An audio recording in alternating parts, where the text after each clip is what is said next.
పులివెందుల పట్టణంలో నిర్వహించిన మీడియా సమావేశంలో ఆర్సీపీ రాష్ట్ర కార్యదర్శి రవిశంకర్ రెడ్డి కేంద్ర ప్రభుత్వంపై, బీజేపీపై తీవ్ర విమర్శలు గుప్పించారు. పట్టణంలోని గపూర్ డ్రైవింగ్ స్కూల్లో జరిగిన ఈ సమావేశంలో ఆయన మాట్లాడుతూ, పార్లమెంట్ సమావేశాల్లో మహిళా బిల్లుపై సరైన చర్చ జరగలేదని విమర్శించారు. 2023 సంవత్సరంలోనే మహిళా బిల్లు ఆమోదం పొందినప్పటికీ బీజేపీ ఓట్ల కోసం దాన్ని మళ్లీ రాజకీయ అజెండాగా ముందుకు తీసుకొస్తోందని ఆరోపించారు.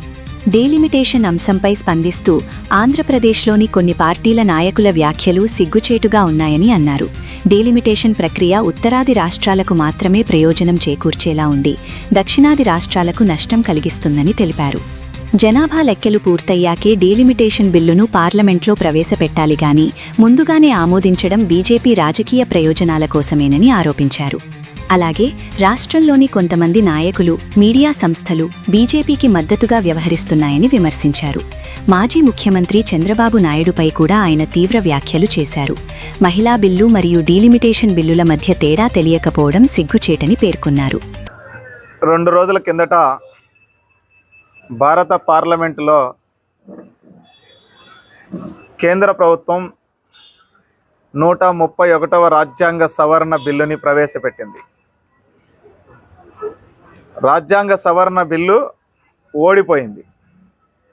ఓడిపోయిన రోజు నుంచి బీజేపీ వెనకాలన్న ఆర్ఎస్ఎస్, బీజేపీతో అంటగాగిన రాజకీయ పార్టీలన్నీ మాకుమ్మడిగా మహిళా రిజర్వేషన్ బిల్లును ఓడించినారు అని ప్రచారం చేస్తూ ఉన్నారు. కేంద్రంలోని బీజేపీ ప్రభుత్వం నిన్న పెట్టిన బిల్లుల్లో అసలు మహిళా రిజర్వేషన్ బిల్లే లేదు. 3 బిల్లులు పెట్టింది పార్లమెంట్లో.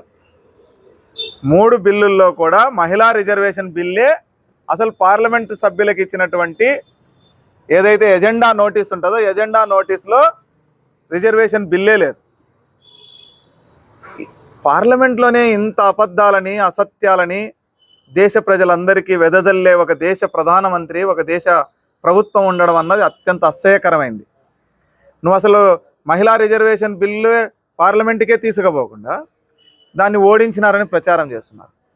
ఓడిపోయిండేది 131వ రాజ్యాంగ సవరణ బిల్లు, ఓడిపోయిండేది డిమానిటైజేషన్ బిల్లు, ఓడిపోయిండేది కేంద్ర ప్రభుత్వం ఏమీ లేకుండా ఏ రకమైనటువంటి పద్ధతులు పాటించకుండా పెట్టిన 3 బిల్లులు ఓడిపోయినాయి.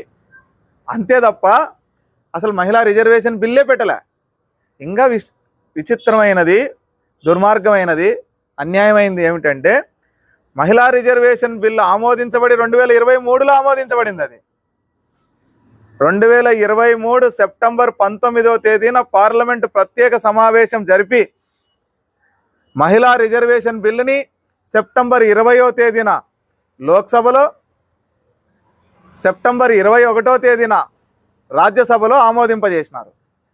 సెప్టెంబర్ 22వ తేదీన రాష్ట్రపతి యొక్క సంతకం అయిపోయి, ఆమోదముద్ర అయిపోయి, సెప్టెంబర్ 22వ తేదీన కేంద్ర ప్రభుత్వం గెజిట్ నోటిఫికేషన్ కూడా విడుదల చేసింది. మళ్ళీ ఇప్పుడు ఎందుకు పెట్టినారు? మళ్ళీ ఇప్పుడు అదంతా ఎందుకు మాట్లాడుతున్నారు? అంటే ఆల్రెడీ చట్టమైన దాన్ని మళ్ళీ చట్టం చేస్తారా? ఆల్రెడీ ఒకసారి రాష్ట్రపతి ఆమోదముద్ర వేసిన దాన్ని మళ్ళీ కొత్తగా బిల్లుగా పెడతారా? సిగ్గులేదా ఈ అబద్ధాలు చెప్పడానికి? ఈ అబద్ధాలలో మీరు చూడండి, ఇక్కడ కత్తులు తీసుకొని కొట్టుకొని చచ్చిపోయే అంత వైరం నటిస్తూ ఉంటాడు జగన్మోహన్ రెడ్డి, చంద్రబాబు. ఆడికి పోయి ఒక కాలు పట్టుకుంటే ఒక కాలు పట్టుకొని ఉన్నాడు. సిగ్గు అనిపించడం లేదా మీకు? ఈ బిల్లు ఓడిపోయినందుకు చంద్రబాబు ర్యాలీ చేస్తే జగన్మోహన్ రెడ్డి ట్వీట్ చేస్తాడు. చంద్రబాబు ఉపన్యాసం చేస్తే జగన్మోహన్ రెడ్డి వాళ్ళ నాయకులందరితో నిన్న ప్రెస్ మీట్లు పెట్టించినాడు రాష్ట్రం అంతా. ఏం ఒక్కరవన్నా మీ సొంత బుర్ర వాడరా? మీ సొంత తెలివిని ప్రదర్శించరా?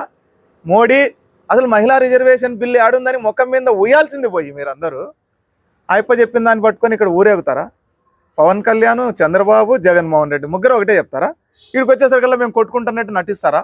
ఎవరిని నమ్మిస్తున్నారు, ఎవరిని మోసం చేస్తున్నారు, ఎవరిని వంచిస్తున్నారని చెప్పి నేను అడుగుతా ఉన్నా.